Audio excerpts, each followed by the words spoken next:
Shalom, bagaimana kabarnya hari ini? Luar biasa karena kita punya Tuhan yang luar biasa.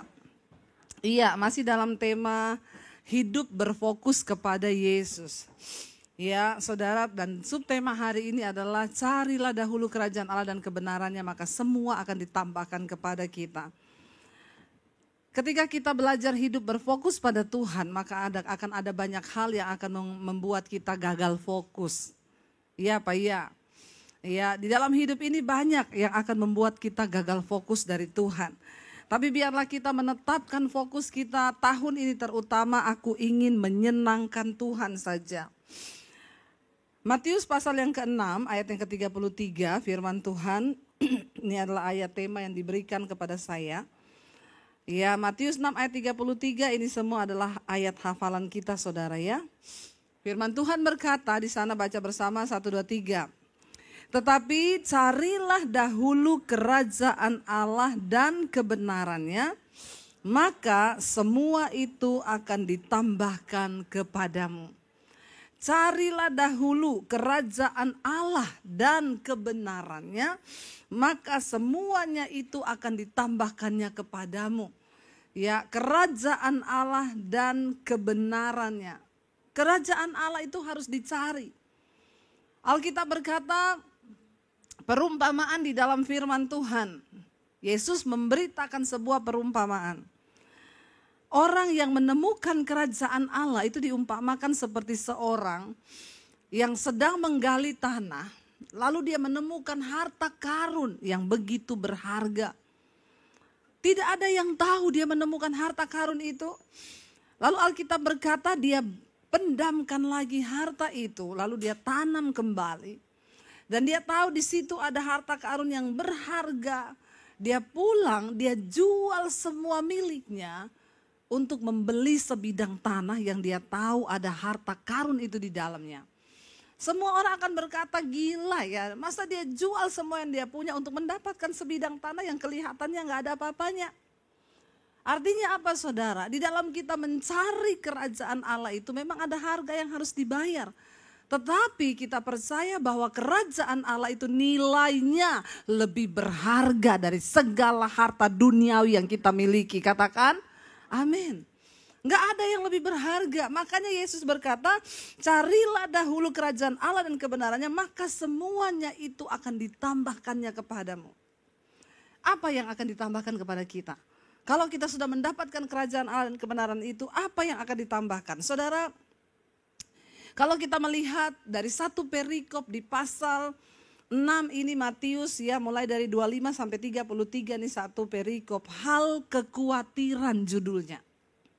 Kenapa sampai Yesus mengucapkan perkataan carilah dahulu kerajaan Allah dan kebenarannya, maka semua akan ditambahkan, karena dia sedang membahas satu hal tentang sesuatu yang sangat berbahaya bagi manusia, yaitu kekhawatiran. Ayat 25 dikatakan begini di sana saudara.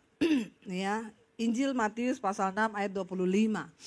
Kita baca bersama.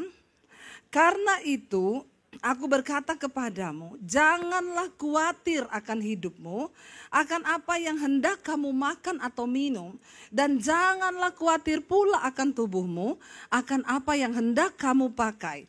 Bukankah hidup itu lebih penting daripada makanan, dan tubuh itu lebih penting daripada pakaian? Yesus sedang membahas dua hal yang sangat dikhawatirkan oleh banyak manusia, yaitu urusan perut, makan, dan urusan badan, yaitu pakaian. Dua hal ini berbicara tentang sesuatu yang nilainya tidak kekal. Ini hanya tentang sesuatu yang akan binasa, makanan dan pakaian. Karena itu Yesus mengingatkan kepada mereka, dia bilang, ingat, jangan kamu khawatir tentang apa yang akan kamu makan dan minum, dan juga tentang apa yang akan kamu pakai. Karena hidup lebih berharga, hidup lebih penting daripada makanan, dan tubuh ini lebih penting daripada pakaian. Yang berarti di mata Tuhan adalah bagaimana cara hidupmu dan bagaimana engkau menggunakan tubuhmu itu. Saudara, bukan pakaian yang mahal yang menentukan kita ini berharga di mata Tuhan. Mau engkau pakai baju 100 juta, 2M sekalipun. Ya, kalau orang nggak tahu itu harga baju juga konyol kan. Dipikir malah ini kok kayak ondel-ondel ya. Tapi ini 2M loh. Ya, gondokan kita saudara. Dan itu terlebih lagi tidak akan menambah Tuhan senang atau tidak dalam hidup kita. Engkau mau pakai baju apa, sepatu apa, tas apa, itu enggak ada nilai apa-apa di mata Tuhan. Ya, itu hanya yang menilai manusia. Ya, yang lebih konyol lagi yang pakai palsu tapi dipikir asli. Sementara yang pakai asli dipikir palsu. Wah, itu saudara.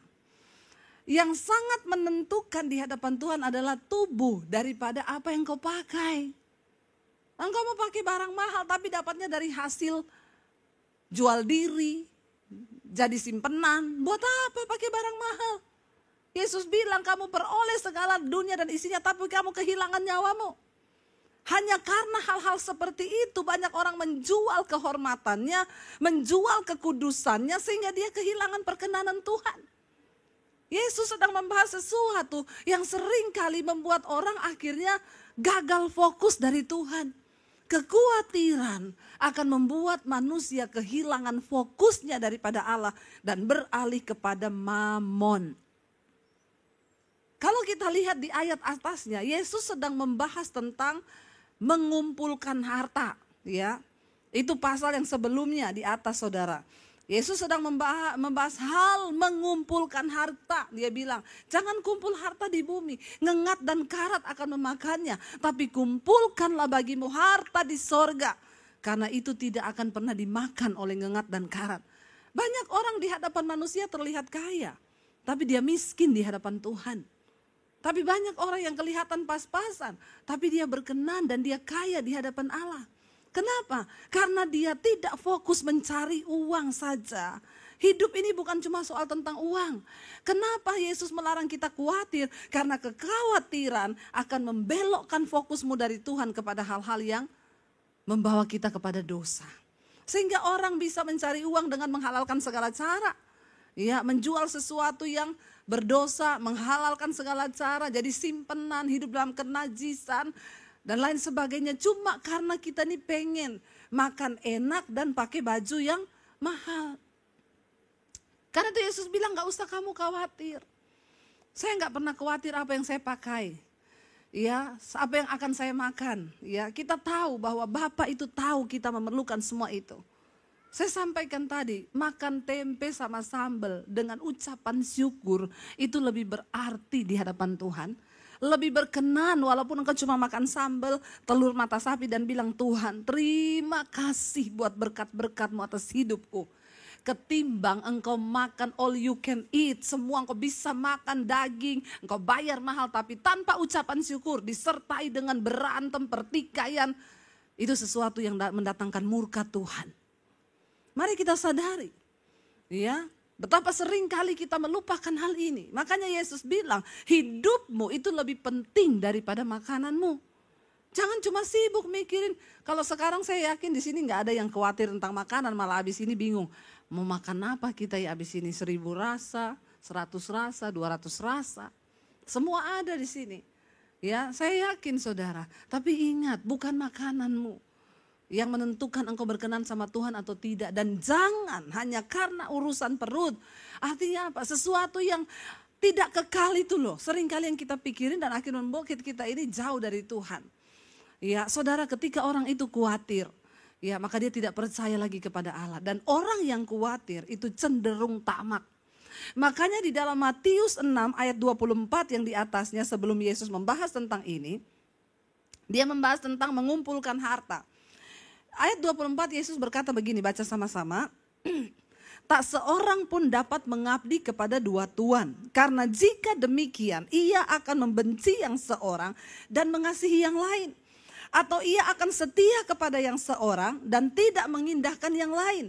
Kamu tidak dapat mengabdi pada Allah dan pada Mamon. Satu-satunya hal yang Yesus sejajarkan dengan dirinya untuk orang tidak boleh mengabdi yaitu uang. Kenapa saudara? Karena di dunia ini, kalau orang kenal Tuhan, dia akan cari Tuhan nomor satu. Nomor dua, dia cari uang. Tapi kalau orang tidak kenal Tuhan, yang dia cari nomor satu di dunia ini adalah uang. Banyak yang kenal Tuhan aja masih cari uang nomor satu. Bukan berarti kita tidak bekerja, kita harus bekerja. Tapi fokus utama kita adalah mengejar perkenanan Tuhan dalam hidup ini. Karena ketika orang khawatir itu menandakan dia itu gak percaya Tuhan. Lalu dia menghalalkan segala cara, dia tamak. Orang yang tamak itu cenderung khawatir. Makanya saya pernah bersaksi, saya punya teman, ya Bu, doakan kami Bu, kami ini benar-benar takut, khawatir menghadapi tahun depan. Usaha goncang, keadaan kayak begini. Saya bilang kenapa, benar-benar Bapak Ibu sudah jatuh miskin? Dia tanya sama istrinya, ya kita masih punya uang kira-kira masih berapa say sama yang di Singapura? Ya kalau di total-total masih 20 M. Masih 20 M. Itu M bukan ember. M-nya itu miliar, tapi udah ketakutan, khawatir, cemas karena selama ini biasanya masuk terus, ya numpuk. Sekarang stop, nggak ada yang masuk, ini mulai kepake nih. Itu yang membuat dia khawatir. Makanya Yesus menasehati. Justru yang banyak khawatir itu justru yang kaya. Orang miskin udah nggak khawatir. Iya Pak ya. Orang miskin itu udah nerimo, yowes malah bisa makan enak, makan daging, besok dia bersyukur. Karena dia gak pernah merasakan itu. Tapi yang kaya-kaya ini justru yang diserang oleh roh ketakutan dan kekhawatiran.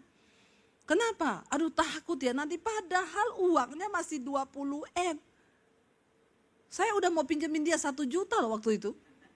Karena saya pikir dia udah gak ada duit loh. Ternyata masih 20 M, konyol gak saudara? Konyol loh, ya. Masih punya 20 M, saya bilang astaga Bapak Ibu luar biasa ya. Lihat itu, belajar dari tukang ojek-ojek di pangkalan ojek itu. Mereka gak punya 1 M, gak punya, jangankan 1 M. 1 juta aja mungkin gak ada di rekening, tapi dia bisa ketawa terbahak-bahak. Dia gak pernah mikir tuh besok makan apa, dia tahu ada pasti. Hello? Jangan sampai kekayaan dan harta menggelapkan mata kita. Karena barang siapa tidak puas dengan kekayaan, berburu uang, dia tidak akan pernah puas dengan uang. Kenapa kita nggak boleh khawatir? Bersyukur itu adalah jalan satu-satunya agar kita bisa mengantisipasi diri dari kekhawatiran dan ketamakan. Saudara, saya bersaksi, ada yang beberapa waktu lalu kita tuh dikasih mobil saudara. Banyak orang berpikir tuh yang kasih saya mobil tuh orang kaya, rumahnya pasti gedongan di daerah elit. Saya pun berpikir demikian karena saya nggak tahu orangnya. Tiba-tiba dia bilang, Bu bisa pelayanan di rumah saya, di keluarga kami merayakan Natal. Ibu bisa datang, oh iya Pak dengan senang hati, di Sherlock saudara. Saya sama suami itu cari alamatnya di Tangerang sana. Belusuk masuk gang kecil-kecil. Saya bilang sama suami, yakin nih rumahnya? Kan harusnya yang kasih mobil itu kan kita masuk di daerah elit gitu ya. Masuk 1 pintu, security 6 lapis. Minta KTP, minta BPJS, minta kredit card, minta ini. Ya itu rumah orang kaya. Ya raya ya. Sampai kadang security-nya bikin jengkel. Mau cari siapa? Ini. Nomor berapa? Ini. Udah tahu rumahnya? Belum. Ada perlu apa? Saya bilang kepo. Ya, saudara, pikiran kita kan begitu, ini enggak saudara, belusuk. Kita ketemu rumahnya, saya ini rumahnya, yakin yang kasih kita mobil. Bayangan saya rumahnya gede, magrong-magrong orang Jawa bilang. Ternyata rumahnya kecil, lebih gede rumah saya, padahal rumah saya juga kecil loh. Tapi itu lebih kecil lagi dan mobilnya sederhana. Kita masuk, iya tapi yang membuat hati saya bergetar. Dia bilang, Ibu saya puji Tuhan udah memberkati 4 orang hamba Tuhan, saya kasih mobil. Dan saya sudah berangkatkan beberapa hamba Tuhan ke Israel. Wow. Saya bilang Bapak tuh kaya banget di hadapan Tuhan.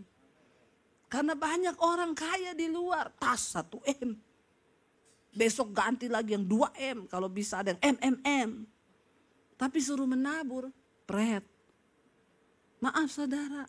Bukan apa yang kita pakai yang menentukan kita kaya di hadapan Tuhan. Kalau engkau cuma fokus bagi dirimu, apa yang kau pakai, apa yang kau makan, engkau tidak akan pernah puas dengan dirimu. Ada uang kau belanjakan, gak pernah puas. Tapi ketika engkau belajar melihat kebutuhan orang-orang di sekelilingmu, pekerjaan Tuhan di sekelilingmu, di situ engkau baru bisa bersyukur. Ya, jangan tunjukkan kekayaanmu dari apa yang kita pakai. Ini yang Yesus ingatkan. Saya pernah ada seorang hamba Tuhan bersaksi, Bu Debbie, saya dikasih mobil loh sama seseorang. Dan yang luar biasa bikin saya terharu, orang itu gak punya mobil, Bu. Dia ambilin saya mobil di dealer, dia cicil di dealer untuk saya pelayanan. Wow, saya bilang itu orang lebih kaya daripada orang yang tinggal di rumah yang mewah. Dia punya hati yang kaya, dia gak punya mobil, tapi dia bisa cicil mobil. Untuk hamba Tuhan pakai pelayanan, dia bilang biar gak kehujanan. Wow, saudara. Ya, kenapa? Orang-orang seperti ini gak pernah khawatir. Ya, dia bahkan rela mematikan dirinya sendiri dan berkorban bagi orang lain. Kalau kita belum sampai di situ, mari kita berdoa minta. Saya selalu bersaksi, saya beli bisa tas mahal, bisa saya beli. Tapi buat apa? Itu tidak menambah perkenanan Tuhan atas hidup saya. Apa yang berkenan kepada Tuhan ketika kita melihat pekerjaan Tuhan? Masih banyak yang belum selesai. Apa yang harus aku lakukan Tuhan? Uang yang Tuhan percayakan di tanganku ini. Biar aku tidak pakai untuk apa yang aku pakai. Aku dan aku. Ya, saya nggak pernah mikir apa yang saya pakai. Sepatu saya dikasih, semua dikasih. Ya, kalaupun adanya itu ya itu saja yang saya pakai. Sampai ada jemaat bilang, Bu Debbie khotbahnya pakai baju itu aja terus. Masalah buat lo. Ya, bagi saya itu nggak penting. Yang terpenting adalah apakah hidup kita ini sudah benar-benar berdampak bagi kerajaan Allah? Ya, di situ Yesus berkata, kamu nggak bisa mengabdi pada dua Tuhan. Kalau engkau mengasihi Tuhan, engkau mengerti arti hidupmu. Hidup itu lebih penting daripada makanan, tubuh itu lebih penting daripada pakaian. Lalu saudara, ayat yang berikutnya tadi kita kembali ke Matius 6 ayat 36 sekarang. Dikatakan di sana, pandanglah burung-burung di langit yang tidak menabur, tidak menuai, tidak mengumpulkan bekal dalam lumbung, namun diberi makan oleh Bapamu yang di surga. Bukankah kamu jauh melebihi burung-burung itu? Yesus berkata, pandang burung di langit, bukan burung di sarang. Burung di sarang itu tidak kerja, lagi tidur. Burung di langit lagi bekerja, lagi cari makan, lagi usaha untuk cari makan. Tapi burung itu tidak pernah menabur, dia gak pernah tanam gandum untuk dia makan. Burung itu gak pernah menuai, dia gak pernah kumpulkan benih untuk ditaruh di lumbung. Tapi dipelihara oleh Allah Bapa di sorga sampai dia hidup. Saya kadang kalau lihat burung-burung terbang, pagi-pagi saya bangun lihat tanaman di atas. Saya lihat burung-burung banyak, ini burung makan apa ya? Tapi buktinya dia tetap hidup. Kadang saya yang mikir dia makan apa ya burung-burung ini ya? Tapi buktinya dia hidup loh, itu bukti pemeliharaan Tuhan. Dan Alkitab berkata, bukankah engkau melebihi burung-burung itu? Lihat kanan kiri, ada yang mukanya mirip burung? Enggak, kita melebihi burung-burung itu. Karena kita diciptakan serupa dan segambar dengan Allah. Amin, saudara. Kita lebih dari burung itu, bilang, kamu lebih dari burung itu loh. Ya, jangan khawatir, jangan takut. Lalu dikatakan di sana, ayat 27, siapakah di antara kamu yang karena kekhawatirannya dapat menambahkan sehasta saja pada jalan hidupnya? Siapa di antara kita yang karena khawatir, terus uang kita bertambah? Terus sejalan hidupmu bertambah, berkatmu bertambah? No, kekhawatiran tidak ada gunanya, malah akan menurunkan imanmu di hadapan Tuhan. Orang yang khawatir bertanda dia tidak percaya kepada Tuhan. Dan tidak mungkin engkau akan melihat mujizat Tuhan terjadi kalau engkau tidak percaya. Tapi bagi orang yang percaya, beriman sungguh, ada hal-hal supranatural yang bisa terjadi. Saya ketemu dengan seorang ibu jemaat Mesbah Doa di Surabaya. Waktu itu saya wawancarai bapaknya untuk acara Mesbah Doa. Dia cerita, Bu, saya ini, ya saya tanya, ibu tinggal di mana? Di Ambon tapi di desa. Terus ibu usahanya apa, Bu?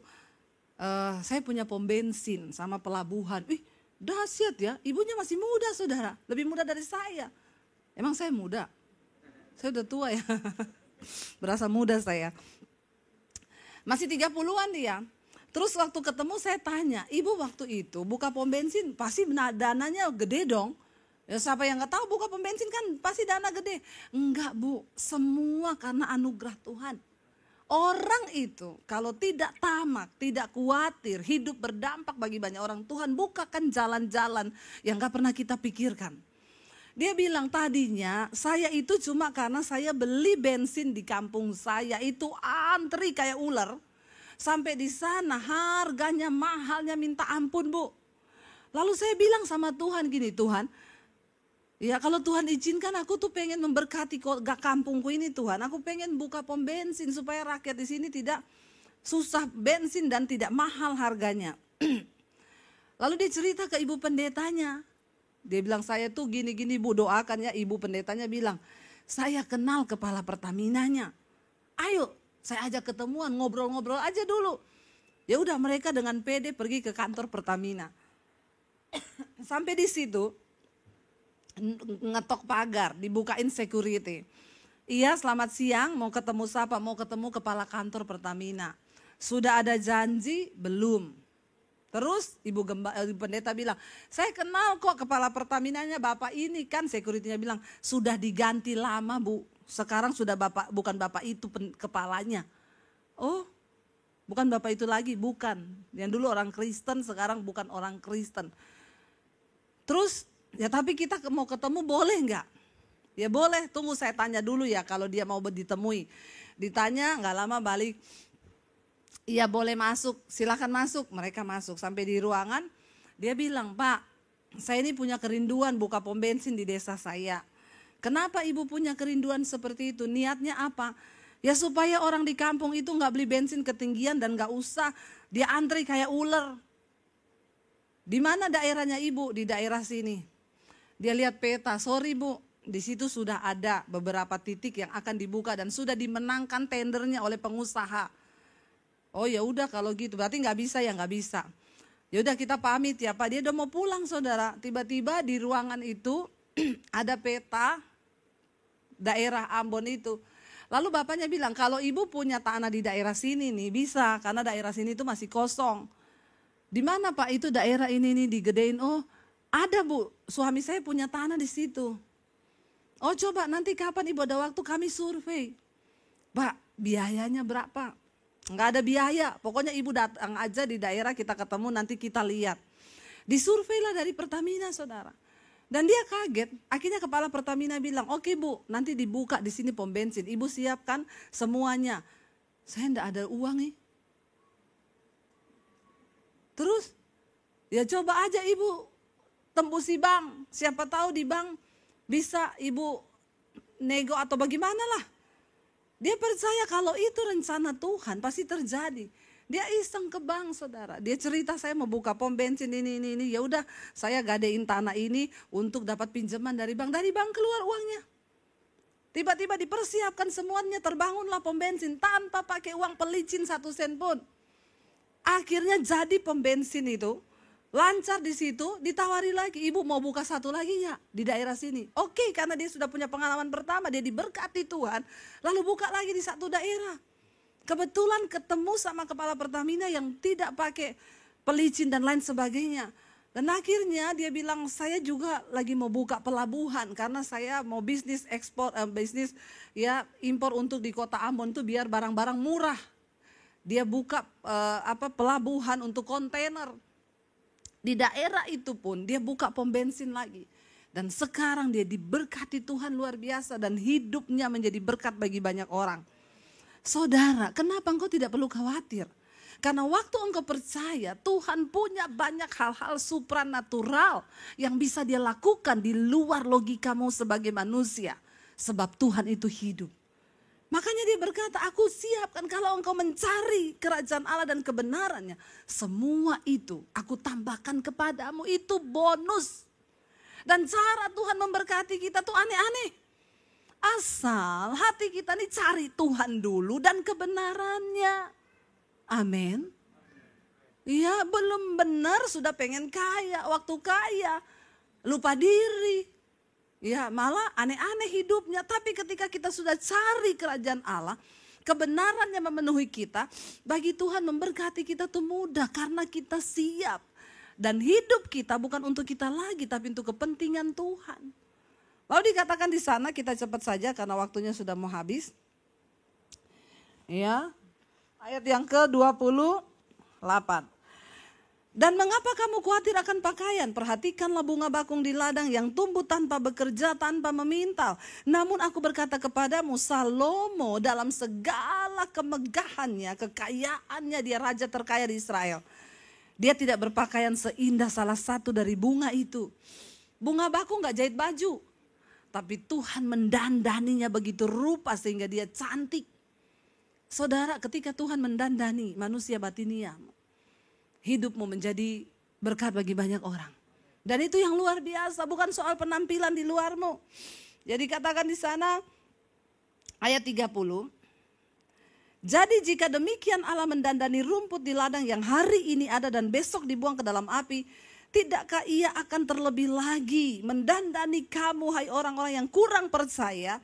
Sebab itu janganlah kamu khawatir dan berkata, apakah yang akan kami makan, apa yang akan kami minum, apa yang akan kami pakai. Semua itu dicari oleh bangsa-bangsa yang tidak mengenal Allah. Tetapi Bapamu yang di sorga tahu bahwa kamu memerlukan semuanya itu. Tuhan tahu kita butuh itu. Dan dia Bapa yang sangat tahu untuk mencukupi setiap kebutuhan anak-anaknya yang mau mengutamakan dia dan kebenarannya di dalam hidup. Amin saudara. Tapi bangsa yang tidak mengenal Allah, dia cari semua itu sehingga dia gagal fokus. Dia tidak cari Tuhan, tapi dia cari harta dunia. Tapi kita mengenal Bapa kita yang di sorga. Dan dia dapat melakukan banyak hal supranatural yang jauh di luar logika kita manusia. Karena itu hari ini saudara, carilah dahulu kerajaan Allah dan kebenarannya. Maka semua itu akan ditambahkan kepadamu. Ayat 34 berkata, kita baca sama-sama. Sebab itu janganlah kamu khawatir akan hari besok. Karena hari besok mempunyai kesusahannya sendiri. Kesusahan sehari cukuplah untuk sehari. Jangan kau borong itu kesusahan. Masih tahun depan punya, dia udah borong dari sekarang. Dia pikir, ingat otak kita ini terbatas. Jangan sampai jebol karena kau borong semua kesusahan. Anak saya mau kuliah 10 tahun lagi. Ngapain lu pikir 10 tahun? Amin. Iya. Waktu anak saya tuh mau kuliah ngomong, Mam aku mau kuliah loh, tahun depan udah mau kuliah loh. Saya mulai mikir, aduh kalau mulai kuliah ini uang kuliah itu mahal. Ya daftar kuliah itu juga sulit. Tapi Tuhan saya berserah, saya gak mau mikir. Saya bilang sama anak saya, kalau Tuhan berkehendak kamu kuliah, kalau enggak ya enggak usah. Kuliah atau tidak itu tidak menentukan masuk surga. Gampang kan ngomong begitu? Daripada khawatir. Saya bilang ternyata ketika dia mau kuliah, malah di tengah masa pandemi, Tuhan berkati lewat lukisan. Saya melukis, tiba-tiba coba siapa yang sangka begitu. Lukisan saya waktu dia mau bayar kuliah 70 juta, dibeli orang lukisannya 70 juta. Kok enggak wow ya? Buat saudara biasa ya 70 juta itu ya. Buat saya wow loh. Ya, wow loh saudara. Siapa yang sangka itu? Kalau bukan Tuhan yang kerjakan coba. Coba kalau saya udah mikir dari tahun lalu saya khawatir gimana ya. Aduh jual apa kek. Tuhan bilang kesusahan sehari. Cukup untuk sehari. Kau pikir kesusahan tahun ini maka jebolah otakmu. Makanya banyak yang kena stroke. Saudara mari kita bersyukur. Tuhan bersyukur anakku mau kuliah. Aku gak tahu biayanya dari mana tapi aku percaya. Bapakku yang di surga tahu bahwa aku membutuhkan semua itu. Orang Kristen di level perasaan suka atau tidak suka. Biasanya memilih yang terlihat enak di depan. Dan memang gak ada manusia yang suka gak enak. Semua pasti suka yang enak. Ya, saudara jujur atau tidak ya saya tahu lah, saya juga manusia soalnya. Saudara di level ini ya, kalau saya suka saya lakukan, kalau saya nggak suka nggak. Lo tertipu dengan perasaannya. Ingat ya, perasaan kita itu sering kali menipu. Kalau engkau suka sama orang jangan langsung suka karena belum tentu ternyata orang itu baik. Kalau engkau benci orang, jangan langsung benci. Karena biasanya dia juga baik. Hati-hati dengan perasaan. Apalagi yang muda-muda kalau jatuh cinta. Jangan bilang cinta itu buta. Waktu jatuh cinta melek. Nanti kalau sudah nikah baru apa? Baru buta. Karena sudah kebacut. Nggak bisa apa-apa lagi kalau sudah nikah. Makanya kalau lagi pacaran melek. Jangan buta. Jangan bilang cinta itu buta. Cinta itu melek. Ada orang, Bu, saya ini udah tunangan, Bu, tapi waktu kita sudah tunangan pacar saya ini kelihatan aslinya. Marah-marah, saya ditampar. Gimana ya, Bu, putus aja, saya bilang. Baru tunangan udah nampar. Kalau nikah ditendang kamu. Tapi saya sudah terlanjur suka. Ya, saya bilang ingat loh, menikah itu tidak cukup hanya dengan cinta. 5 tahun pertama masih bisa membangun rumah tangga dengan cinta. Tapi 5 tahun ke atas Anda tidak bisa pakai cinta. Karena cinta itu pret. Amin ibu-ibu? Aminnya kenceng berarti pengalaman. Ya, cinta itu pret. Cinta itu waktu orang bikin foto pret wedding itu loh. Satu di laut, satu di karang, diterpa ombak, tetap bertahan. Foto pret wedding. Belum rasa, belum tinggal bareng, belum tidur bareng. Saya sama suami saya sekarang pernikahan 21 tahun. Saya angkat foto berdua di atas gelombang, di atas batu, saya tulis after wed. 20 tahun, itu yang benar. Kalau pre-wed itu, ya jangan dipercaya. Di atas 5 tahun, engkau harus membangun pernikahan di atas dasar kasih. Itu bukan suka dan tidak suka lagi. Itu kehendak Tuhan. Kenapa? Cinta itu menuntut. Waktu yang dituntut habislah cinta. Kasih itu memberi tanpa mengharap kembali. Makanya yang mau menikah dipikir lagi baik-baik. Nikah itu gampang, 1 malam jadi. Komitmennya seumur hidup. Makanya jangan salah nikah. Saya dulu pertama kali bertobat, ya. Tadi ada bapak pengerja yang tanya, Bu, saya mau tanya nih, saya penasaran. Ibu sama suami ketemu di mana? Kami ketemu di tempat yang paling luar biasa, ya. Kita ketemunya di gereja. Di gereja itu tempat yang paling luar biasa untuk ketemu jodoh. Jadi kalau tanya ketemunya di mana? Di gereja, rohani sekali. Daripada ketemunya di mana? Di terminal. Ini mau cari jodoh atau cari preman? Ya, ketemunya di mana? Di kuburan, horor banget. Ya, kita ketemu di gereja, saudara. Waktu ada banyak yang bilang, Bu Debbie jadi Kristen karena nikah sama suaminya. Ya enggak. Sebelum saya ketemu suami saya sudah Kristen, saya sudah menerima Yesus. Jadi suami saya itu bersyukur ketemu saya yang sudah bertobat. Kalau dia ketemu saya belum bertobat, saya yakin 5 tahun tok pernikahan kita, habis itu bubar. Setelah saya bertobat, saya jatuh cinta sama Tuhan Yesus. Saya waktu itu sempat bilang, Tuhan, saya tidak mau menikah. Saya hanya mau melayani Tuhan saja.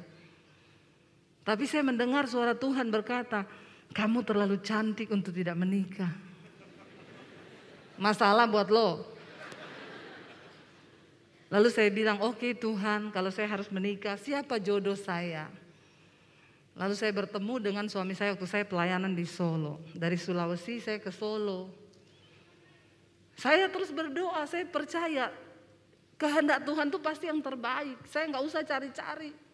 Banyak yang kirim salam, yang titip salam. Saya bilang berdoa kalau kita jodoh mesti jadi. Masa enggak pacaran, enggak usah pacaran. Buang pikiran, buang tenaga, buang pulsa.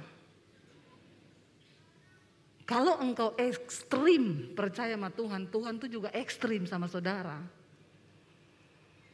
Orang Kristen yang pertama, dia melandasi hidupnya, perbuatannya, kelakuannya berdasarkan atas suka atau tidak. Ini Kristen perasaan. Engkau tidak mungkin bisa berkenan kepada Tuhan kalau engkau ngikuti perasaanmu. Suruh mengampuni itu enggak enak, tapi itu kehendak Tuhan. Jangan ikuti perasaan saya, nggak bisa Bu. Sakit Bu hati saya memang, tapi firman bukan soal perasaan. Pengampunan bukan soal perasaan, tapi soal keputusan. Jangan jadi Kristen perasaan kayak Lot. Wah, perasaannya ini seperti lembah sorga. Airnya banyak. Ternyata Lot membawa diri dalam pencobaan. Dia datang ke daerah dekat Sodom dan Gomora. Akhirnya istrinya binasa di sana. Karena salah memilih. Hati-hati saudara, jangan pilih berdasarkan perasaan. Bu, ini saya sama dia jodoh atau tidak ya? Kenapa kamu bilang dia jodoh dari Tuhan atau tidak? Soalnya saya kalau deket dia tuh perasaan saya nyaman. Kalau masih pacaran, banyak nyamannya. Orang tanya sama saya, Bu, kenapa orang pacaran sama orang selingkuh itu jarang berantem Bu? Tapi kalau nikah kok sering berantem Bu? Saya bilang karena pacaran sama selingkuh itu pencitraan, kemunafikan. Orang pacaran tuh semua munafik. Ya, nggak ada yang aslinya. Tapi pernikahan itu udah asli yang keluar. Saya aja dulu waktu pacaran sama suami, kalau makan di Kentucky, itu crispy-nya kan dia pinggirin. Saya kira dia nggak seneng. Saya ambil, saudara, saya bilang, ya ampun kamu nggak suka. Saya makan, dia bilang, iya enggak apa-apa makan aja. Jadi tiap ke Kentucky begitu, setelah menikah, ke Kentucky dia pinggirin, saya ambil tangan saya diginin, Saya kaget, kenapa? Kamu nggak tahu selama ini saya memendam rasa. Maksudnya itu yang saya paling suka. Orang Solo itu kalau makan yang enak buat gong. Orang Sulawesi kalau makan yang enak duluan.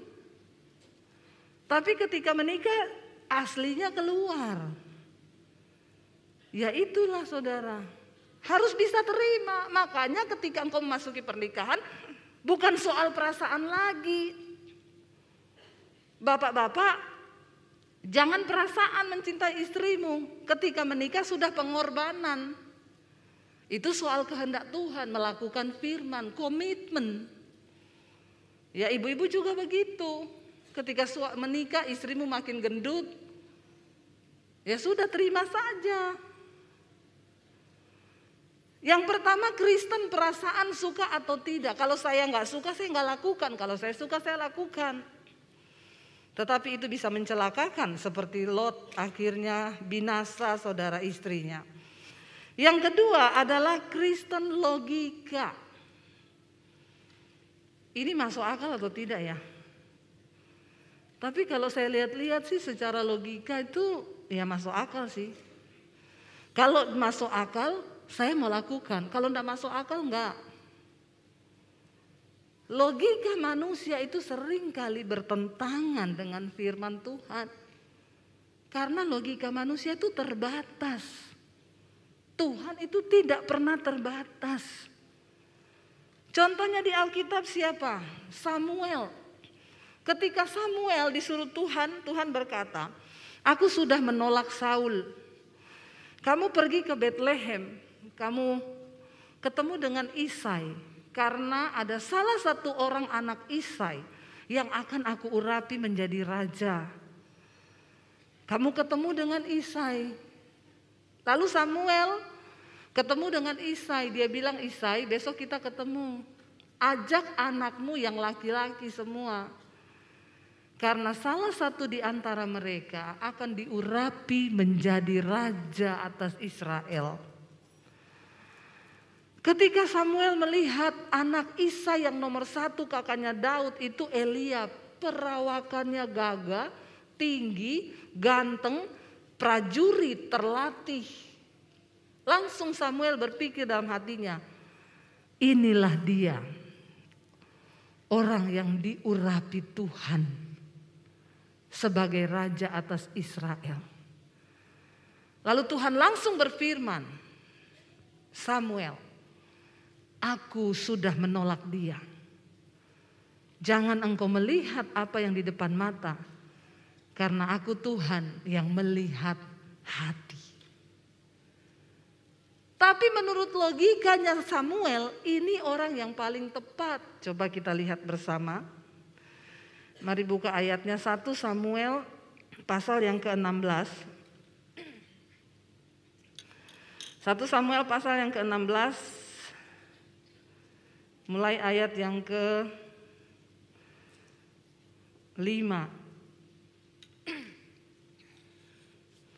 1 Samuel 16 ayat yang ke-5, Saudara. Firman Tuhan berkata di sana, ya, ayat yang ke-6.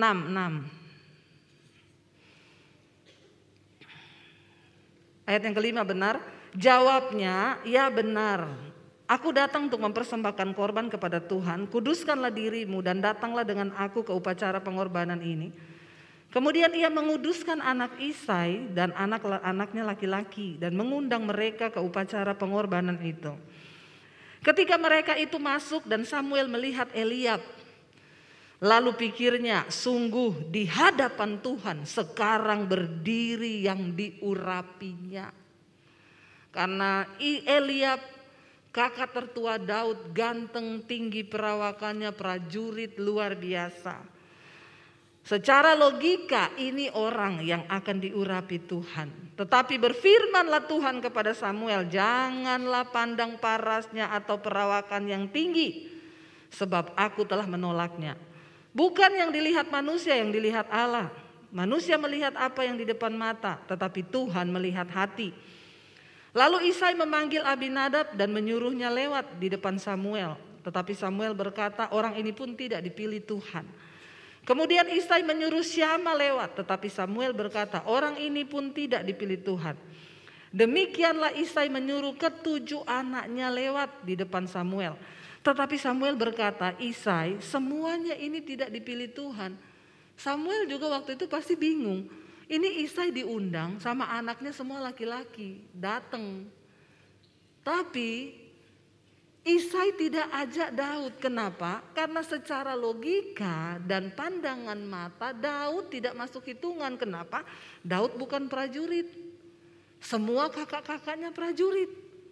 Makanya pada waktu itu Samuel bertanya kepada Isai, inikah anakmu semuanya? Jawabnya, masih tinggal yang bungsu tetapi sedang mengembalakan kambing domba. Kata Samuel kepada Isai, suruhlah memanggil dia, sebab kita tidak akan duduk makan sebelum ia kemari. Pasti Isai dan semua kakaknya, nggak mungkin banget Daud itu cuma disuruh gembalakan kambing domba ayahnya yang cuma beberapa ekor. Secara logika tidak mungkin jadi raja, harus prajurit. Kemudian disuruhnya lah orang menjemput dia. Ia kemerah-merahan, masih imut. Secara pandangan manusia. Matanya indah dan parasnya elok. Lalu Tuhan berfirman, bangkitlah, urapilah dia, sebab inilah dia. Samuel mengambil tabung tanduk yang berisi minyak itu dan mengurapi Daud di tengah-tengah saudara-saudaranya. Sejak hari itu dan seterusnya berkuasalah roh Tuhan atas Daud. Lalu berangkatlah Samuel menuju Rama. Yang kedua, Kristen logika. Kalau masuk akal saya lakukan, tapi kalau nggak masuk akal enggak. Kira-kira ini secara logika ini gimana ya? Saudara, mengikut Tuhan seringkali tidak bisa dipikir dengan logika karena iman itu tidak masuk akal. Tuhan berfirman kepada Abraham, engkau akan memiliki anak, keturunanmu seperti pasir di laut. Sarah bilang tidak mungkin karena aku ini sudah menopause, mati haid, kering kandungannya, tidak menghasilkan sel telur. Tetapi Alkitab berkata karena sekalipun tidak ada dasar untuk berharap, Abraham tetap berharap. Sebab kenapa? Tuhan yang menghendakinya. Secara logika ilmu kedokteran tidak mungkin. Tidak mungkin.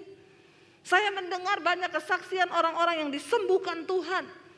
Ya, dari kanker otak stadium akhir, kanker paru-paru, dalam sekejap Tuhan sembuhkan. Dokter terheran-heran dan berkata ini tidak mungkin. Tapi Tuhan bisa melakukan sesuatu yang melampaui logika. Karena itu jangan jadi Kristen logika. Mari kita mulai tundukkan firman kita kepada pikiran kita kepada firman. Nah, tipe yang ketiga ini Kristen yang melakukan kehendak Tuhan. Untuk bisa melakukan kehendak Tuhan kita harus berjalan dengan mata iman. Karena mata kita sangat terbatas, hanya bisa melihat sampai di tembok itu. Untuk melihat di sebalik tembok itu, engkau perlu mata iman. Untuk melihat kehendak Allah atas hidupmu, engkau harus memakai mata iman. Imanmu harus hidup. Barulah engkau bisa mengerti kehendak Tuhan. Ada yang datang bertanya sama saya, Bu, untuk bisa tahu kehendak Tuhan itu gimana ya? Misalnya dalam hal jodoh. Saya bilang, mengerti kehendak Tuhan itu tidak 1-2 hari. Itu perlu waktu, proses, hubunganmu dengan Tuhan itu dibangun. Karena Alkitab berkata Tuhan memberitahukan rencananya kepada orang yang bergaul karib dengan Tuhan. Makanya jangan tanya pendeta. Saya kalau orang datang tanya, Bu, saya kan lagi pacaran ini, ada waktu enggak, Bu? Kenapa? Saya mau ajak ibu ketemu pacar saya. Nanti ibu lihat dia, kira-kira dia dari Tuhan atau bukan. Saya bilang yang mau nikah saya atau kamu? Saya, Bu. Terus kenapa kamu suruh saya yang lihat? Kamu yang berdoa sendiri tanya Tuhan. Kalau saya nanti, saya ngomong itu jodohmu, nanti kamu berantem dalam pernikahan, kamu bilang ini gara-gara Bu Dewi nih. Ngomong ini jodoh saya. Yang tahu persis jodohmu itu dengan Tuhan, kamu dengan Tuhan lah yang tahu. Kamu yang harus membangun hubungan dengan Tuhan. Kenapa saudara? Karena kehendak Tuhan atas hidup kita ini pribadi-pribadi. Tuhan punya blueprint kehidupan kita itu di tangannya, rancangannya. Nah, untuk bisa tahu semua rancangan Tuhan, engkau harus mendekatkan diri dengan Tuhan. Sebab Tuhan bergaul karib dengan orang yang bergaul karib dengan dia. Dan ia memberitahukan jalannya, kehendaknya kepada orang-orang yang takut akan dia. Nggak bisa karena mau menikah kamu tanya-tanya pendeta, ini jodoh saya atau bukan. Waktu saya pacaran dengan suami saya, banyak sekali hamba Tuhan yang bilang itu bukan jodohmu loh. Saya bilang, kamu tahu dari mana dia bukan jodoh saya? Ada pendeta yang bilang, bukan jodohmu itu. Terus saya tanya, emang Bapak menangis buat saya di hadapan Tuhan? Bapak tangisi saya, jodoh saya siapa? Kan enggak, Pak, yang menangisi itu saya. Jadi saya yang tahu jodoh saya yang mana. Dan saya enggak main-main untuk soal jodoh. Karena saya bilang sama Tuhan, Tuhan, kalau engkau tahu saya nanti salah menikah memilih jodoh, cegah saya untuk tidak menikah. Lebih baik saya tidak menikah daripada saya salah menikah. Karena bagiku pernikahan adalah untuk menggenapi rencana Tuhan. Menikah itu bukan soal kamu suka atau tidak. Menikah itu bukan soal perasaan. Bukan soal logika. Makanya banyak orang Kristen hari-hari ini membangun pernikahan dengan logika. Dia cari yang kaya. Kenapa? Lebih terjamin. Sudah berkepribadian. Rumah pribadi, mobil pribadi, deposit pribadi. Ketika saya pacaran dengan suami saya, saudara, suami saya naik motor. Ada cowok yang datang naik Mercy. Saya tanya kepada semua teman saya, hamba Tuhan, semua jawab yang Mercy jodohmu. Saya doa Tuhan bilang, yang naik motor jodohmu. Lu bener. Dan saya menjatuhkan pilihan kepada suami saya. Kami memulai dari nol, dari min, membangun pernikahan bersama Tuhan. Tapi itu kehendak Tuhan. Dan hari ini saya semakin tahu. Saya dan suami itu kayak botol ketemu tutup. Klop. Saya ciptain lagu, dia yang bikin aransemen musiknya. Saya syuting, dia yang edit videonya. Saya nulis buku, dia yang edit majalahnya. Memang klop sekali. Kenapa? Karena dari Tuhan. Dan dari pernikahan kami itu memuliakan nama Tuhan. Coba ditimbang kalau engkau mau menikah itu untuk memuliakan nama Tuhan atau dirimu sendiri. Saudara, ketika engkau mengikuti Tuhan itu bukan bicara kehendakmu lagi, tetapi kehendak Tuhan. Dan rata-rata kehendak Tuhan itu enggak pakai perasaan, enggak pakai logika. Itu enggak pakai semua. Contoh siapa? Abraham. Ketika Abraham disuruh sama Tuhan keluar dari negerimu, dari sanak saudaramu. Keluar ke satu negeri yang akan aku tunjukkan kepadamu. Abraham disuruh tinggalkan comfort zone-nya, zona nyamannya tinggalkan. Dan Tuhan gak bilang gini loh, Abraham, kamu pergi ya ke negeri ini petanya. Kamu jalan belok kiri, belok kanan, di situ ada gua, nanti kamu di situ. Kenapa Tuhan gak kasih Abraham peta? Karena kalau dikasih peta, matanya Abraham tertuju di peta terus. Tetapi kalau Tuhan gak kasih dia peta, matanya tertuju kepada Tuhan. Setiap kali dia sampai di satu tempat, dia membangun mezbah, mencari kehendak Tuhan. Itu loh saudara, hidup ini soal menggenapi kehendak Tuhan, bukan kehendak kita. Karena di dalam hidup ini ada 3 kehendak, kehendak setan, kehendak kita sama kehendak Tuhan. Kehendak setan sudah pasti salah, kehendak kita pun salah, yang benar kehendak Tuhan. Dan kehendak Tuhan belum tentu enak, belum tentu nyaman, belum tentu masuk akal. Waktu saya keluar dari rumah karena terima Yesus, saya hanya melangkah dengan mata iman. Ketika papi saya suruh pilih, kamu pilih keluarga atau Yesus? Kalau kamu pilih Yesus, keluar dari rumah, jangan bawa ijazahmu. Saya mau lihat Yesus kasih makan kamu pakai apa. Secara logika, saya nggak bisa hidup, saya nggak ada ijazah, nggak bisa cari kerja. Secara perasaan pasti nggak enak, saya tinggalkan keluarga, nggak bawa apa-apa, termasuk ijazah. Tapi itu kehendak Tuhan. Saya tinggalkan keluarga, melangkah dengan iman, dan waktu itu saya masih umur belasan tahun, lulus SMA. Tidak mudah saudara. Tapi Tuhan sudah menghidupkan mata iman saya dengan firman-Nya. Ketika saya akhirnya tinggalkan kota Poso, saya ke kota Palu, saya tinggal di kos-kosan, cuci baju anak kos, nyapu, nyetrika untuk bisa numpang makan. Saya doa puasa, dapat suara Tuhan. Satu saat aku akan memakai engkau. Pulau-pulau menanti pengajaranmu, bangsa-bangsa menanti pengajaranmu. Saya bilang, halusinasi nih. Tidak mungkin, siapa saya? Saya keluar tanpa ijazah. Hari ini itu terjadi. Hari ini itu terjadi. Bangsa-bangsa. Saya terima undangan dari banyak bangsa untuk saya berkhotbah. Tapi saya bilang tunggu dulu. Karena saya masih membenahi di dalam. Saya mau peresmian studio nanti bulan ini. Menata dulu untuk pelayanan saya di YouTube. Tetapi apa yang Tuhan ucapkan, dan kehendak Tuhan tuh gak terjadi 1-2 hari saudara.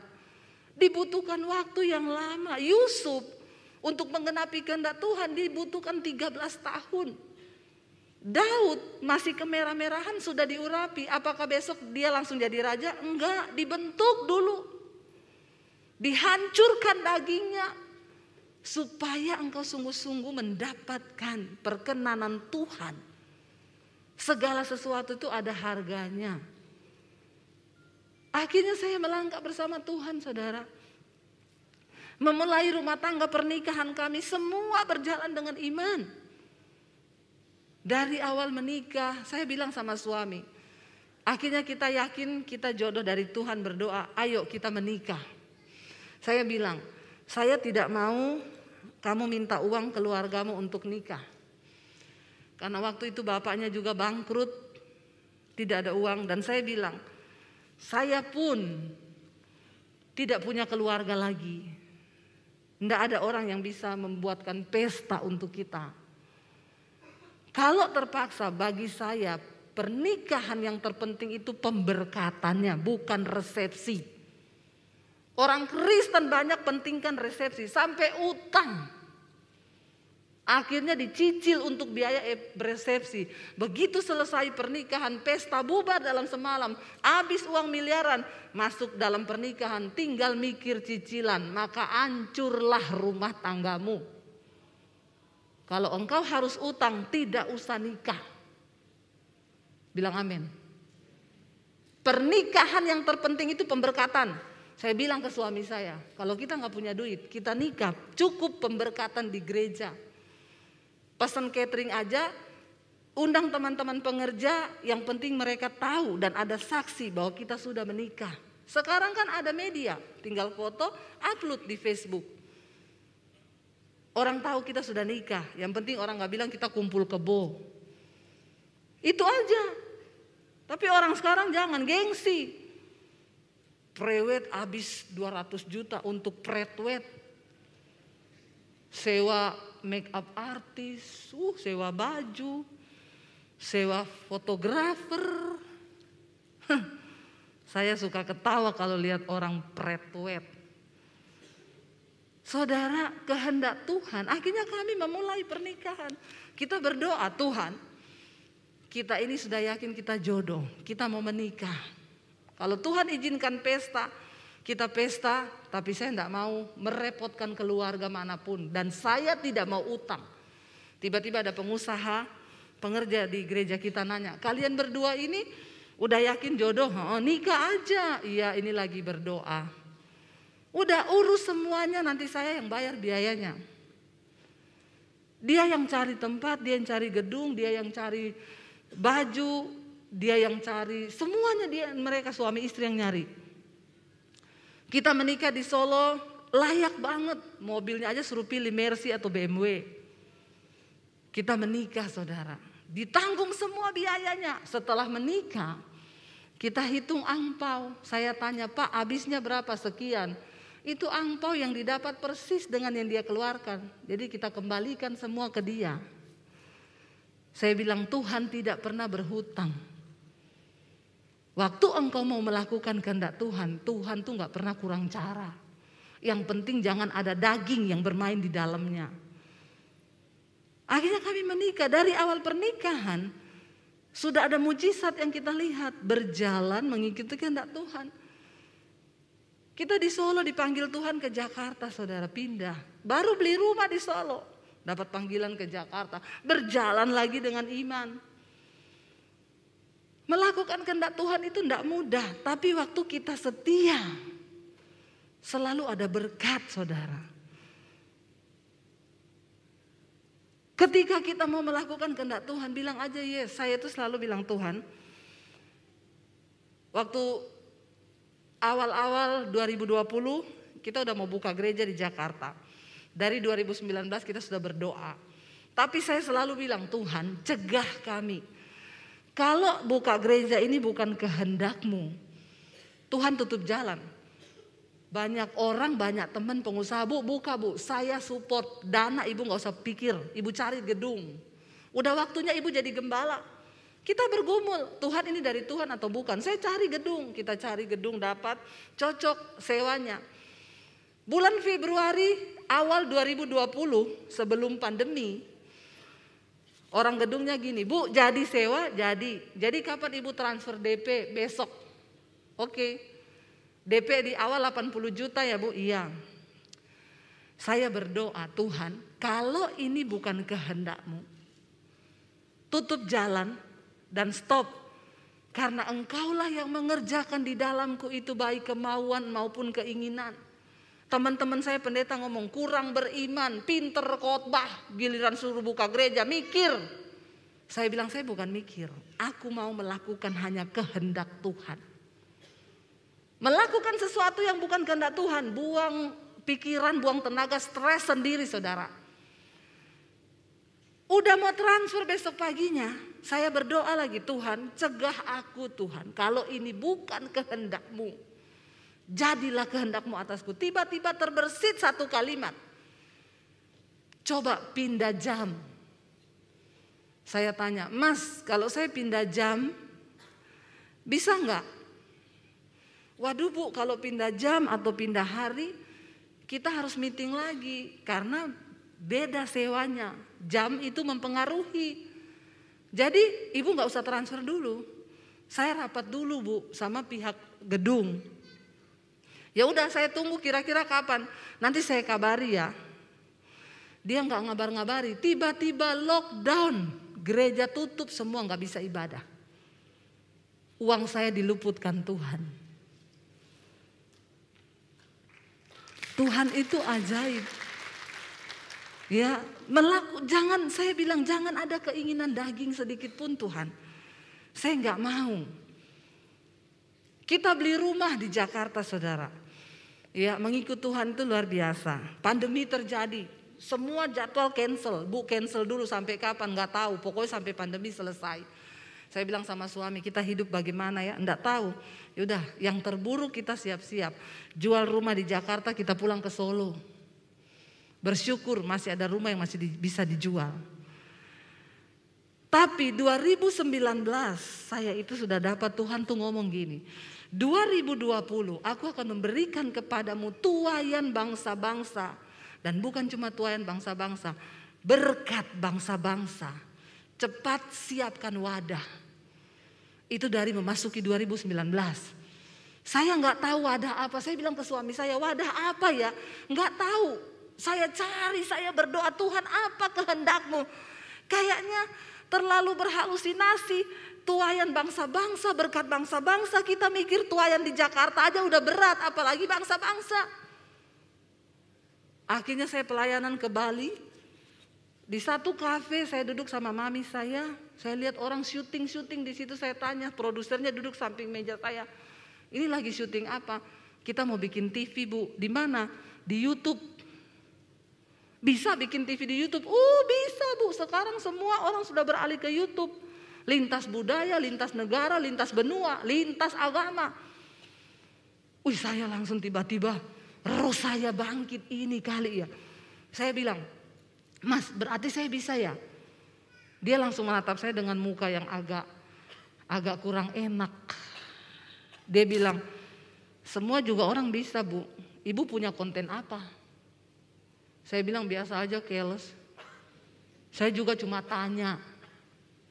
Lalu saya bilang dia, Mas coba ketik nama saya Mas di YouTube. Kan ada gereja-gereja yang angkat-angkat khotbah saya. Dia ketik siapa nama ibu? Debbie Basjir. Diketik sama dia bilang, ibu pendeta. Ini ada khotbah ibu yang nonton sudah ratusan ribu. Berarti ibu sudah punya nama di YouTube. Bisa Bu, bikin aja. Saya pulang saya cerita sama suami saya. Ini loh kehendak Tuhan. Kita bikin YouTube. Suami saya bilang, opo meneh iki. Kowe iki aneh-aneh wae lho. Mikir tuayan bangsa-bangsa, berkat bangsa-bangsa. Aku wis ora nyandak mikirmu kuwi piye. Wis pokoknya kita taat saja Pokoknya kita taat yuk. Syuting pakai apa? Pakai handphone. Akhirnya mulai syuting 2019 mulai bikin YouTube. 2020 pandemi, gereja tutup. Saya melihat Tuhan menggenapi kehendak-Nya. Yang pertama saya tidak jadi buka gereja. Yang kedua, waktu gereja tutup, waktu itu channel YouTube saya baru 50.000 subscriber. Dan waktu itu kita belum dapat apa-apa dari YouTube. Waktu itu saya sempat down, kenapa? Ada seorang teman saya, dia di gereja, dia angkatin khotbah-khotbah saya yang saya khotbah di gerejanya dia. Kayak begini, dia angkat, dia bilang, "Kak, gua udah dapat sebulan 17 juta loh dari YouTube." Kita sudah 50.000, belum dimonetize sama YouTube. Saya jam tayangnya sudah jutaan, puluhan juta. Tidak disetujui ada iklan. Saya bilang sama suami saya, kita ini sia-sia ya udah kerja kayak gini. Ya kita berharaplah saudara, kan Tuhan bilang kamu berhasil dan beruntung. Tuhan juga mau kita ini bekerja berhasil dan beruntung. Jadi jangan ada orang Kristen yang bilang, "Bu, itu kok YouTube-nya ada iklannya ya." Saya bilang kalau ndak mau ada iklan, ikut live streamingnya, itu ndak ada iklan. Kita tayang live streaming tidak ada iklan, ndak dapat untung. Tapi setelah itu ada iklan, hitung-hitung itu Anda kolektor. Amin. Tapi orang Kristen tuh memang maunya gratisan. Ya, saya bilang itu anggapan kolektor. Kamu juga nggak mau lihat, di skip aja, cuma 5 detik, tik, skip lah. Waktu itu saya sempat kecewa, saya bilang kita nggak dapat apa-apa ya dari YouTube. Saudara tahu malam itu saya tidur, Tuhan tuh ngomong gini, yang kamu lakukan itu nilainya kekal. YouTube bisa berutang sama kamu, tapi aku Tuhan tidak pernah berhutang. Percaya padaku. Saya nangis malam itu, saya bilang suami saya, bertobat kita. Bertobat. YouTube bisa utang sama kita, tapi Tuhan tidak pernah berhutang. Setiap benih yang engkau tabur itu pasti akan tumbuh. Enggak lama saudara, besok pagi saya masih tidur, HP saya bunyi jam 5 pagi. Saya lihat nomornya plus 000. Ini bukan dari Indonesia, dari luar negeri. Saya angkat, halo Shalom. Shalom Pastor Debbie Basjir, iya. Saya dari Amerika, iya. Saya sangat diberkati dengan khotbah-khotbah Ibu. Iman saya bertumbuh. Bu please ya, bisa dapat nomor account-nya. Saya mau kirim berkat buat Ibu. Langsung Tuhan ngomong, YouTube utang, aku tidak pernah berhutang. Besoknya dari Australia, besoknya dari Belanda, besoknya dari Eropa, dari mana-mana Tuhan menyatakan kehendaknya. Aku kirimkan padamu tuaian bangsa-bangsa dan berkat bangsa-bangsa akan mengalir kepadamu. Ini terjadi, saya bukan berteori saudara. Lakukan kehendak Tuhan. Sebelum pandemi terjadi, saya dikejar Tuhan. Itu akhir 2019 saya mulai bangun studio 3x3 ukurannya di atas kamar saya. Saya bilang tukangnya, selesaiin ya. Februari awal sudah mulai virus. Dia bilang gini tukang saya, Bu, saya udah mau pulang kampung Bu. Selesaikan dulu, tinggal finishing kan. Habis itu kamu pulang. Akhirnya dia kejar, begitu selesai dia pulang, besoknya lockdown saudara. Ketika lockdown terjadi kami sudah punya studio. Siapa yang ngerti itu semua? Berbahagialah orang yang berjalan melakukan kehendak Tuhan. Engkau gak pernah salah arah. Ikuti firman, ikuti petunjuk. Saya selalu berkata, Tuhan, aku mau melayanimu di tempat di mana engkau berada. Saya tidak mau ketinggalan pergerakan Tuhan. Tuhan itu Tuhan yang bergerak. Akhirnya saya melihat saudara, wow Tuhan melakukan. Lalu kami mulai diberkati kan. Waktu pandemi terjadi, subscriber saya nambah 1 hari 1000. Saya melihat bagaimana itu Tuhan, bukan saya. Karena menurut YouTube aja kalau ada channel 1 minggu nambah 1000 itu pasti hacker. Saya 1 hari 1000, yang hacker malaikat. Saya nggak pernah iklan, nggak pernah share, nggak pernah suruh-suruh orang subscriber, nggak pernah suruh-suruh orang subscribe. Itu Tuhan yang tambah tiap hari. Akhirnya kita mulai diberkati saudara. Kita melihat bagaimana benar apa yang Tuhan ngomong di 2019 itu. Akhirnya saya bilang suami, kita beli rumah yuk. Berdoa lagi. Tuhan, Tuntun dengan kehendakmu beli rumah, bukan kehendak kami. Kita lihat beberapa rumah. Akhirnya saya serak satu rumah. Oke ini ya, besok kita ketemu di notaris mau bayaran. Nggak bisa tidur kita berdua malam itu. Suami saya bilang kita sepakat. Kalau ini bukan kehendak Tuhan, Tuhan batalkan. Walaupun kita sudah mau rumah itu, iya. Harus berani berkata begitu, jangan ngeyel. Akhirnya kita berdoa. Malam itu sebelum tidur, Tuhan itu mengajari saya di tempat tidur. Besok, minta tandanya begini. Kalau kamu ketemu sama makelarnya dan di depan notaris dan pemilik rumah, kamu bilang, kamu DP dulu, sekian. Sisanya kamu lunasi. Kalau semua urusan di notaris sudah selesai. Karena rumah itu belum ada sertifikat, harus balik nama dan lain sebagainya. Kalau makelarnya dan yang punya rumah setuju, jalan. Kalau tidak, batal. Saya ngomong pagi itu, nanti pembayarannya begini ya. Sekian persen, oh enggak bisa Bu. Ibu harus lunasi 70%. Saya bilang saya cuma minta waktu 2 bulan. Oh enggak bisa, urusannya itu pasti 1 bulan sudah selesai. Jadi enggak bisa. Oke kita batal. Saudara tahu ternyata ngurusnya itu bukan cuma 2 bulan, lebih dari 2 bulan. Tapi dia nggak ngerti, tapi Tuhan luputkan. Waktu nggak jadi, waktu hujan kita lewat, ternyata itu rumah banjir. Wah Tuhan itu ajaib. Lalu saya berdoa sama suami, gini kita sepakat berdoa minta. Tuhan kita berdoa deh, minta rumah, lokasinya bagus, tapi harganya murah. Caranya gimana? Tusuk sate, rumah tua, suratnya bermasalah. Itu murah pasti, apalagi kalau ada setannya. Horor, wah itu paling murah. Saya suka yang begitu. Sampai satpam bilang, itu rumah ada setan loh Bu. Enggak apa-apa, saya suka. Kenapa Ibu suka? Saya tinggal, setannya pergi. Pindah ke pos satpammu. Makanya kamu harus kuat iman. Enggak ada setan berani tinggal sama orang yang imannya kuat. Kalau saudara di rumahmu lihat setan terus, berarti engkau temannya setan. Imanmu satu level sama orang lihat setan terus, itu satu level sama setan saudara. Bener, ya hati-hati loh. Ada ibu-ibu pendoa, saya tiap hari di rumah saya ada setan Bu. Jadi kalau saya turun dari atas, dia duduk di sofa, saya di bawah. Terus apa yang ibu lakukan? Saya ngomong, permisi saya enggak ganggu kamu ya. Jadi saya tanya sama ibu itu sertifikat rumah atas nama setan atau atas nama ibu? Itu yang mau saya tanya. Ya atas nama saya Bu, kenapa ibu yang permisi sama setannya? Usir itu setan. Berarti ibu ini satu level sama setan imannya. Makanya temenan. Nanti besok ibu turun lagi diajak ngopi sama setannya. Ada orang Kristen tiap hari lihat setan. Jangan lihat setan terus saudara. Berarti engkau mirip. Lalu kita jalan-jalan di perumahan di Jakarta Selatan. Nanya rumah berapa, rumah-rumah tua 2,4. Mahal sekali.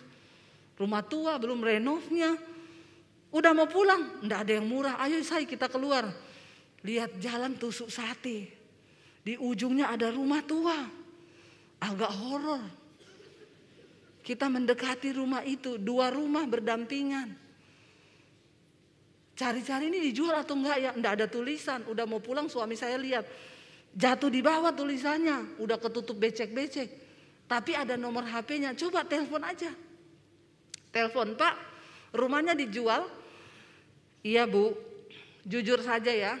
Itu sudah lama enggak ada yang mau beli. Saya buka harga 1,5 M. Terus ya kalau ibu serius, tapi saya mau jujur lagi, belum sertifikat, masih HGB. Terus ya dan yang punya rumah sudah meninggal, jadi ini agak bermasalah. Ya berarti kalau bermasalah dan tusuk sate loh Pak. Kenapa nggak laku-laku? Karena enggak bisa dikredit bank, tusuk sate bank enggak mau terima. Saya bilang sama bank, kenapa orang kredit rumah tusuk sate tidak terima? Kenapa bank percaya feng shui kah? Tidak Bu, karena kalau orang yang kredit macet, bank susah jual itu rumah, tidak ada yang mau beli. Saya bilang saya mau yang tusuk sate, malah berkatnya itu mengalir saudara, cus. Ya amin. Jangan hindari tusuk sate. Kalau orang yang tinggal di rumah itu diberkati Tuhan, maka berkat Tuhan mengalir tanpa henti ke rumah itu. Orang Kristen jangan percaya begitu. Kita hidup itu karena Tuhan. Setiap tempat yang engkau injak itu akan diberkati Tuhan. Bukan soal tusuk satenya. Yang penting satenya itu apa? Kambing atau ayam? Jangan tusukannya yang saudara bermasalahkan. Ya, lalu tanya-tanya kalau diurus, saya coba bawa ke notaris. Ini surat bermasalah enggak? Ini HGB Bu, belum sertifikat, tapi saya bisa cek kan, dicek. Oke, biayanya untuk balik semuanya berapa? 135 juta. Saya bilang sama bapaknya, Pak, kita langsung deal aja ya. Ini rumah bermasalah, ini gini-gini. Kalau Bapak boleh 1,3 saya bayar. Saya mikir dulu Bu, nggak ada yang beli loh Pak, tusuk sate. Horor lagi. Ya udah Bu, kalau serius ayo kita ketemu di notaris. Jadi saudara, sambil tunggu pengurusan surat, kita nggak boleh lunasi dulu sama notaris. Ibu bayar DP aja dulu. Ternyata pengurusannya itu hampir setahun. Lama karena pandemi. Rumah sebelah ditawari lagi ke kita. Tadinya ditawari sekalian 2, saya enggak punya uang. Saya pengen sebenarnya itu buat studio, jadi saya syuting deket. Tapi biar kehendak Tuhan yang jadi, saya bilang enggak punya uang. Dalam perjalanan Tuhan memberkati kami. Akhirnya kebeli juga dengan harga yang mirip. Jadi sekarang rumah saya sebelah, di studio saya sebelah. Sekarang rumah udah jadi, Maret ini studio saya peresmian. Tuhan itu ajaib. Bukan cuma Atta Halilintar yang bangun studio. Debbie Basir juga. Bersama dengan kehendak Tuhan. Tidak ada yang sulit asal engkau mau mengalir bersama Tuhan. Memang gak masuk akal. Tapi Tuhan sanggup melakukan segala sesuatu. Di rumah saya lengkap di belakang dengan kolam baptisan. Merangkap kolam renang. Karena saya mikir, saya bilang suami kalau orang mau baptis kita bingung cari-cari hotel. Mau kemana. Ya udah. Ini sudah ada pendaftar yang mau dibaptis. Tuhan itu ajaib. Tidak ada yang sukar waktu engkau mengalir bersama kehendak Tuhan. Kalau saya mau cerita tidak cukup waktunya. Ini udah habis waktu ya? Udah 6:30 habis waktu loh. Jangan belum. Ya, Anda puas saya lemes. Ini udah yang keempat saudara. Ya tapi saya melihat saudara, percayalah Tuhan itu ya dan amin. Yesus berkata, Bapa ketika dia mau disalib, lalukan cawan ini, itu mengikuti perasaan dan rasionya. Lalukan cawan ini daripadaku. Perasaanku tersiksa seperti orang mau mati rasanya Yesus bilang. Tetapi jangan perasaanku, jangan rasioku, biar kehendakmu saja yang jadi. Dan kehendak Tuhan itu memang tidak enak. Tetapi bayangkan kalau Yesus tidak mentaati kehendak Tuhan, hari ini kita tidak diselamatkan. Saudara, yang terindah, yang terbaik itu kehendak Tuhan. Makanya saya mau berkata saudara, mari kita buka satu ayat lagi boleh ya. Yang terakhir saudara, satu ayat yang terakhir ya.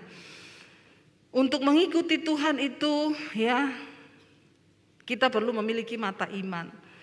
Ya, dan seringkali iman itu bertentangan dengan rasio, tetapi iman itu membuat kita bisa melihat kehendak Tuhan. Ya, mari kita lihat satu ayat firman Tuhan saya ingin kita baca bersama di dalam Korintus saudara. Ya, bentar. Ini tadi saya baru dapat di situ ayatnya jadi saya catat. 2 Korintus pasal 4 ayat yang ke-18. Ya, apa yang Rasul Paulus katakan tentang mata yang kelihatan dan mata yang tidak kelihatan, yaitu mata iman. 2 Korintus 4 ayat 18 firman Tuhan berkata di sana, kita baca sama-sama 1, 2, 3. Sebab kami tidak memperhatikan yang kelihatan, melainkan yang tak kelihatan. Karena yang kelihatan adalah sementara, sedangkan yang tak kelihatan adalah kekal. Jangan terlalu pusing dengan yang kelihatan. Tapi mari kita punya pandangan iman, melihat yang tidak kelihatan. Saya bisa ada sampai hari ini seperti saya ada, karena saya melangkah dengan mata iman. Seringkali gak masuk akal. Ya, saya pernah mau beli rumah, mau dibantu orang kaya DP 75 juta. Secara nalar itu mujizat. Dibantu banknya karena saya enggak punya. Saya ini enggak bisa kredit bank, saudara. Karena saya enggak punya slip gaji. Dari dulu kami hidup bergantung pada Tuhan. Bukan full timer, tidak ada gaji dari manapun. Benar-benar dengan iman. Jadi saya kalau mau ambil rumah di bank, ditanya slip gajinya mana bu? Enggak ada. Lah terus ibu gajinya dari mana? Dari sorga. Terus dengan apa bu? Dengan iman. Orang banknya bilang, maaf bu, kita belum menerima persyaratan slip gaji dengan iman. Karena bos saya tidak beriman. Jadi saya tidak pernah bisa, saudara. Tetapi bagi Tuhan itu nggak ada yang mustahil. Nah waktu saya mau ditolong orang dikasih 75 juta. Saya pulang cerita ke suami, Tuhan ajaib. Kita kurang 75 juta, ada orang tombokin 75 juta. Yes, mujizat. Malam-malam saya berdoa, terima kasih Tuhan buat mujizatmu. Tuhan ngomong, jangan engkau terima uang 75 juta itu. Saya tengking itu suara, dalam nama Yesus. Pergi kau setan iblis, lenyah daripadaku. Ini tidak mungkin. Suara itu berbicara, jangan kamu terima uang itu. Saya menahan itu di dalam hati, rasanya berat dan teriris-iris. Kenapa ini mujizat? Saya bilang, Tuhan, saya minta peneguhan. Kalau suami saya bilang, iya tolak aja. Kalau itu bukan kehendak Tuhan, tolak. Tapi kalau suami saya bilang ambil, saya ambil Tuhan. Karena firman-Mu berkata, istri tunduklah pada suami. Loh itu kehendak Tuhan kan begitu. Karena kehendak Tuhan gak mungkin menyalahi firman. Lalu waktu kami lagi makan di meja makan, ada mertua saya bilang, Say, gimana? Saya tadi malam berdoa terus Tuhan bilang, kita gak boleh terima uang 75 juta itu. Suami saya diam. Mertua saya jawab, itu dari Tuhan. Tidak ada orang kasih uang 75 juta kalau bukan Tuhan yang suruh. Jangan kamu tolak. Saya tanya suami saya, gimana Say? Suami saya bilang, ya kalau Tuhan yang ngomong ya jangan. Suami saya bilang, itu dari Tuhan. Saya bilang, Mak, ayat firman Tuhan bilang tunduklah pada suami. Tidak ada ayat bilang tunduklah pada mertua, Mak. Jadi saya minta maaf, Mak. Bukannya saya tidak mau tunduk, tapi tidak ada ayatnya, Mak, suruh tunduk, Mak. Itu dari Tuhan loh. Siapa yang mau ngasih uang hari gini 75 juta? Saya bergumul mau nolak uang itu. Bagaimana caranya saya ngomong sama orang ini? Dia bilang, Bu, ayo diurus semua, Bu. Ini bang sudah tunggu, ibu mau ambil rumah. Saya berdoa dulu ya Pak ya. Kenapa ibu gak mau utang? Nanti ibu bayar aja 1 bulan 100.000. Enggak Pak, saya berdoa ya Pak. Saya baru kali ini ketemu pendeta gak mau duit loh. Saya bilang saya ini mau banget duit. Tapi saya lagi berdoa minta kehendak Tuhan. Lagi dalam pergumulan mau nolak. Ada ibu-ibu telepon saya, Bu Debbie kita besok ketemu kan? Iya. Teman saya mau kenal sama ibu. Dia sering dengar khotbah ibu tapi belum pernah kenal. Boleh gak dia ikut? Boleh. Cuma mau kenal masa gak boleh? Ketemu kita bertiga. Waktu saya ngobrol-ngobrol sama temennya yang saya baru kenal ini, temennya ini cerita, imannya luar biasa. Suaminya selingkuh ke hotel, dia berdoa, Tuhan suami saya ada di mana? Tuhan kasih tahu di hotel ini, kamar ini, coba kamu pergi. Ada bener. Saya sampai nggak percaya. Masa sih Bu? Iya. Dan itu berkali-kali Bu, saya itu Tuhan kasih tahu. Sampai selingkuhan suaminya melahirkan, Tuhan kasih tahu rumah sakit di sini, kamu pergi ke kamar ini. Bener dia kaget lihat udah ada bayi di situ. Jadi saya pikir ini ibu ini ajaib loh imannya. Jadi saya gini, Bu, saya mau konseling nih sama ibu nih. Saudara enak, Ada masalah tinggal WA ke saya. Kalau saya mau ada masalah mau ngomong sama siapa? Jangan menertawakan, pendeta juga manusia, punya rasa, punya hati, jangan samakan dengan pisau belati. Dia tanya, "Loh ibu mau tanya apa?" Gini loh bu, kan saya ini lagi bergumul mau beli rumah. Uang saya kurang 75 juta DP. Ada orang yang lagi saya layani nih rumah tangganya, dia mau bantu saya. Mau kasih uang 75 juta, bagi saya itu mujizat. Tapi saya berdoa Tuhan bilang jangan diterima. Menurut ibu itu gimana? Dia langsung ngomong gini, Tuhan ajaib ya bu. Kenapa? Ibu tahu nggak saya mau ketemu ibu ini kenapa? Kenapa? 1 minggu ini Tuhan suruh saya ketemu ibu. Tuhan bilang kamu harus bantu dia dalam hal keuangan. Tapi saya tidak tahu ibu pergumulannya apa. Ibu cerita ini saya jadi tahu. Ibu tolak aja, bilang sudah ada yang kasih. Hari ini juga saya transfer ibu 75 juta. Astaga, Tuhan itu, saudara, Tuhan itu hidup dan ada. Dan ini bukan cuma terjadi buat pendeta, tapi buat hamba Tuhan. Saudara tuh hamba Tuhan. Kalau engkau taat pada kehendak Tuhan, itu hamba Tuhan. Walaupun pendeta nggak taat sama kehendak Tuhan, ya itu hamba. Siapa yang bilang setan? Bukan saya yang bilang.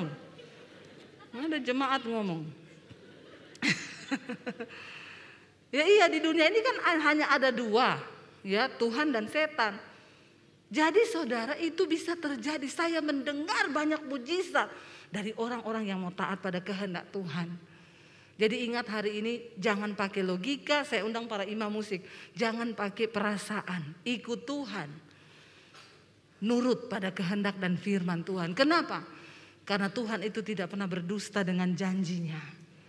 Dia selalu menepati janjinya. Mari kita bangkit berdiri dan kita mau berkata, Kaulah Tuhan yang berjanji. Dan Engkau tidak pernah mengingkari janjimu atas hidup kami. Hidupkan imanmu hari ini. Dan bilang Tuhan biar kehendakmu yang jadi atas hidupku, atas rumah tanggaku, atas usaha, atas bisnisku, kehendakmu lah yang jadi. Terima kasih Bapa.